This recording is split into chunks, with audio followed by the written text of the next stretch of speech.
man. It is hot today. Whoa, it's hot out here, man. It is hot today.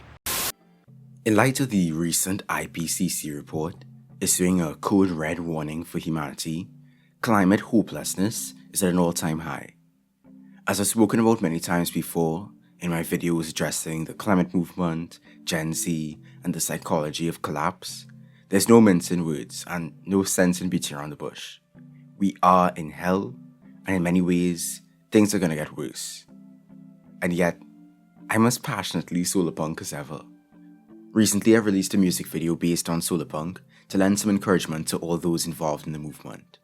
But for those who haven't seen it, and haven't seen my video on Solarpunk either, to summarize, Solarpunk is a shining vision of a positive, communal future grounded in our efforts in the existing world that emphasizes the need for environmental sustainability, self-governance, and social justice. It's an aesthetic and hypothetical, sure, but it's also embedded in a much realer, broader movement dedicated to going beyond the limitations of capitalism and beyond the current rift between humanity and nature. Some people question why Solarpunk is even called punk. Isn't it just some 100% in the vibrant slider hopium utopia? Well, I think this misses the point of Solarpunk and its role in the present world we live in.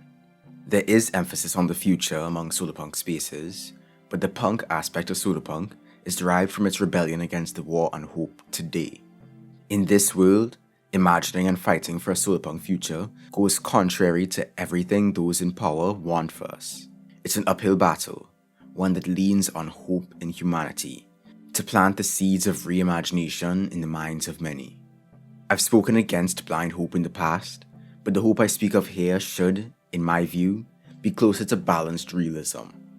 One that discards the blinders of pessimism and optimism so you can adapt to any number of possible outcomes, not only the ideal. I think Solarpunk has, in recent years, been adjusting to the reality that climate catastrophe is not something we can just avert. So the practice of Solarpunks has been, in a sense, building for the best while preparing for the worst. I think the best way to convince you, hypothetical internet stranger, of the merits of Solarpunk would be to show you what Solarpunk can and does look like in real life, through the positive synergy of present and future technology, nature, and community. In combination with the traditions of those long immersed in the eco-struggle, we can generate a range of Solarpunk solutions. Let's start with the do-it-yourself solutions, which really bring out the punk in Solarpunk. DIY was a massive part of the original punk movement, part of rejecting the levels of consumerism that corporations expected of you. But beyond that, DIY is an ethos, and that ethos of resilient, autonomous, anti-authoritarian and collaborative action can be seen in Solarpunk through the practice of guerrilla gardening. Guerrilla gardening is the practice of planting public spaces without permission. It's the art of transforming unused land into flourishing gardens. The term was first coined in New York City in 1973. A group of neighbors in Lower East Side Manhattan, who grew tired of the ugly, abandoned lots that defined the city's landscape during its fiscal crisis, called themselves the Green Guerrillas, as they illegally transformed abandoned lots into havens of flora. Their successors around the world cultivated beauty and community in the rubble of capitalism, in between the medians of busy streets. The guerrilla gardener's favorite weapon of choice was and is the seed bomb. Packets of compost, clay, seeds, and water. Guerrilla gardening practices attempt to restore nature in concrete hell, resist the neglect that marks many city districts, and build a sense of community pride and connection among neighbors. Part of the guerrilla gardening movement has been motivated by protest against the capitalist notions of private property and statist notions of urban management. Some guerrilla gardeners simply aim to beautify and reintroduce endangered native plants, while others focus more on growing produce to combat rising food prices and provide nourishment to those in need, and especially those living in food deserts. Regardless, such efforts facilitate habitat and food for insects and pollinators, and bring strangers together for a common cause. Even those who have yet to be radicalized can get in on the fun, so it's a great way to introduce subversive ideas to otherwise hesitant people. The best part is, it's so easy to get started. You can begin by scoping out some potential targets. Perhaps some already come to mind. Vacant corners, concrete pockets filled with litter, or empty sidewalk sidings. It's best, of course, to keep it close to your usual commute so you can easily access, monitor, and tend your target location. In some cases, you can just pelt a seed bomb and forget all about it, but in other cases, the orphaned land might need some TLC. Weeding, watering, and maybe a booster compost can help it out immensely. When you're guerrilla gardening, look for saplings and seeds of indigenous, non-invasive, and preferably low-maintenance plants from nurseries, wholesalers, or established gardeners. The plants you choose are up to you and your circumstances, but it doesn't hurt to introduce some pops of color to the streets. For some guerrilla gardeners, their efforts are best exercised in the cover of darkness, in order to protect them from state harassment. However, daylight work can sometimes carry on undisturbed too. Regardless, look for a low-traffic time of day to work on it. The less attention, the better. Create a plan and get together with your guerrilla forces, whether friends, neighbors, or sympathetic strangers, to move in with swiftness and coordination. For lone wolves or small groups, the seed bomb is the quickest option. These earth dumplings, popularized by Japanese natural farming pioneer Masanobu Fukuoka, introduce mixed varieties of plants to the earth in one convenient, easy to produce and store location. There are many different guides available online, but here's just one recipe.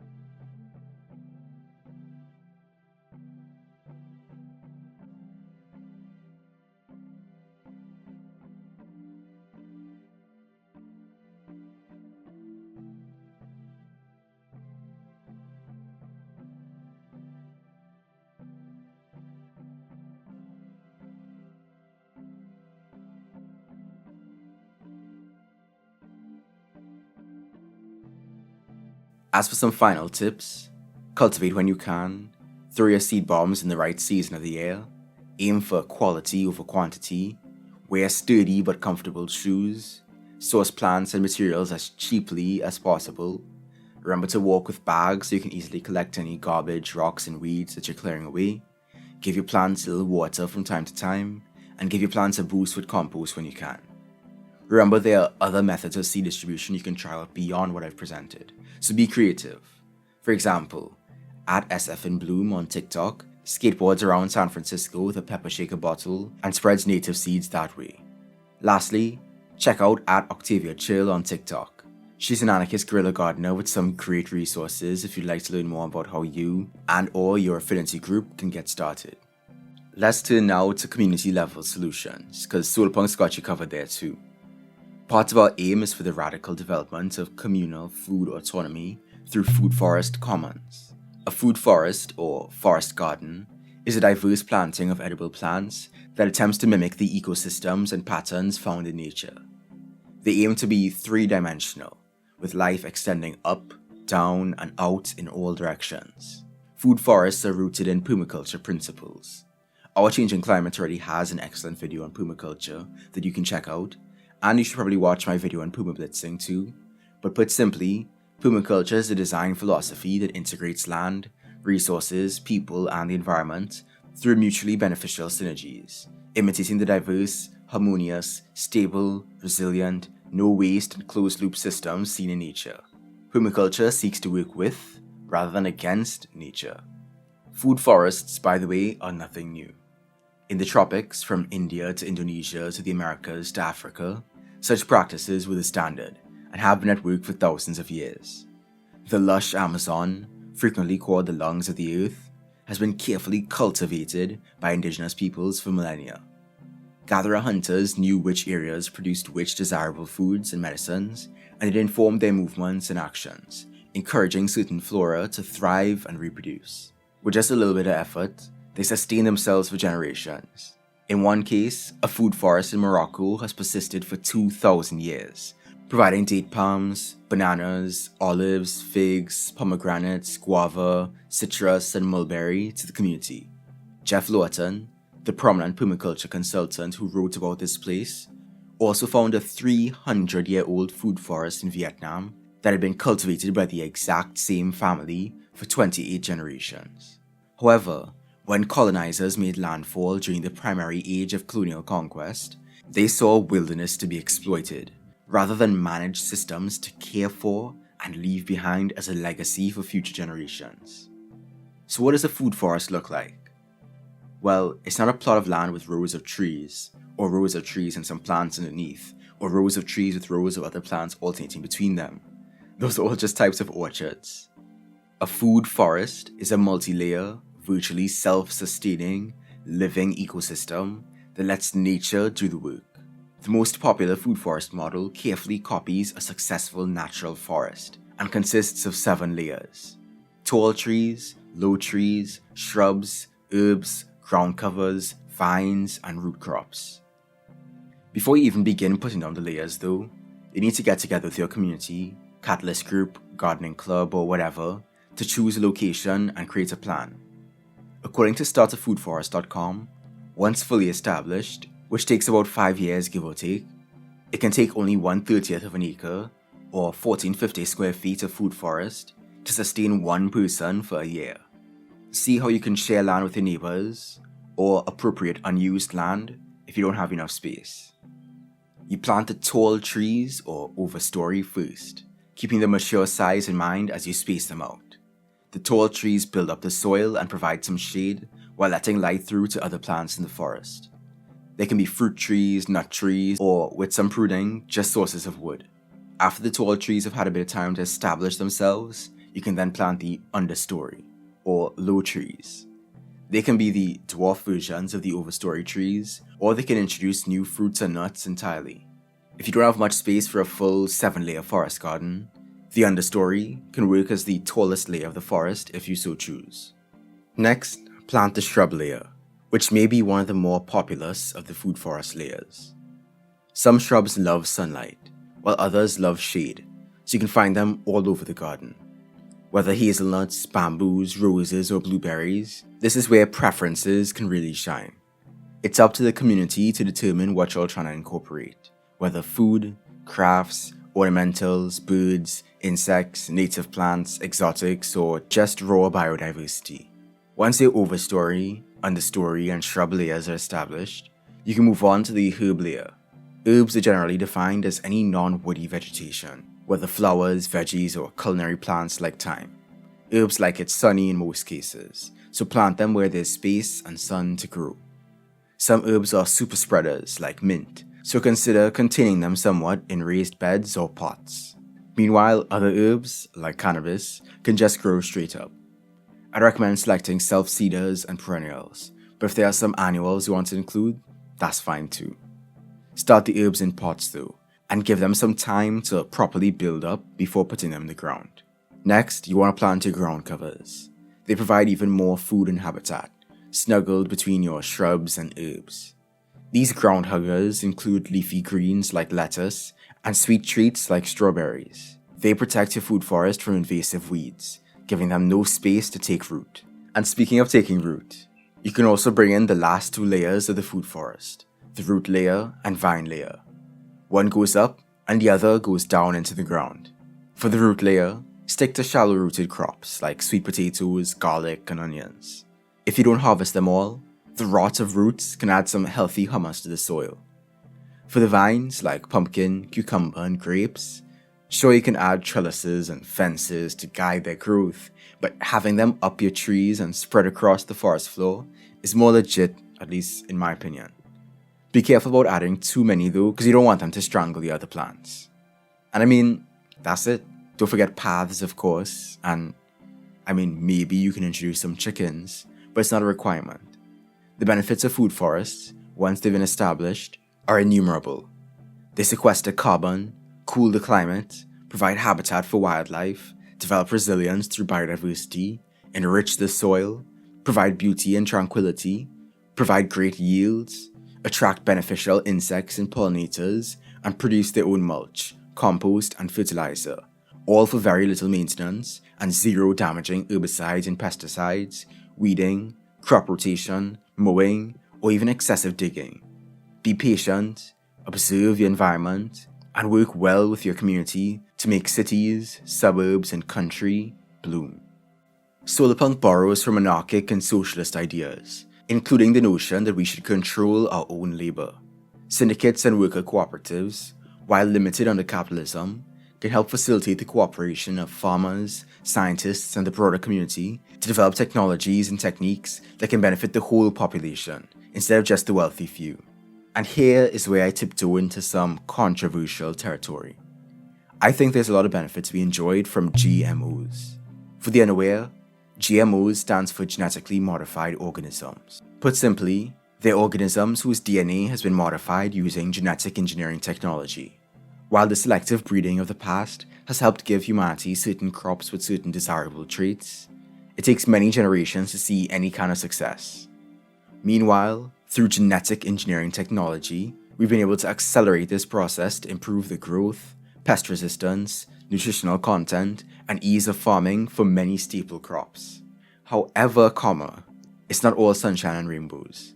There has been some legitimate concern about the impact of GMOs on the environment, as well as some less scientifically grounded concern about the impact of GMOs on human health. The scientific consensus is that GM crops are just as safe for human and animal consumption as conventional food. They don't cause cancer and they don't cause allergies. But it is important to be rigorous in our testing of these crops before introducing them to the wider public. As for GMOs' impacts on the environment, a lot of it can be boiled down to the practices of capitalist industrial agriculture.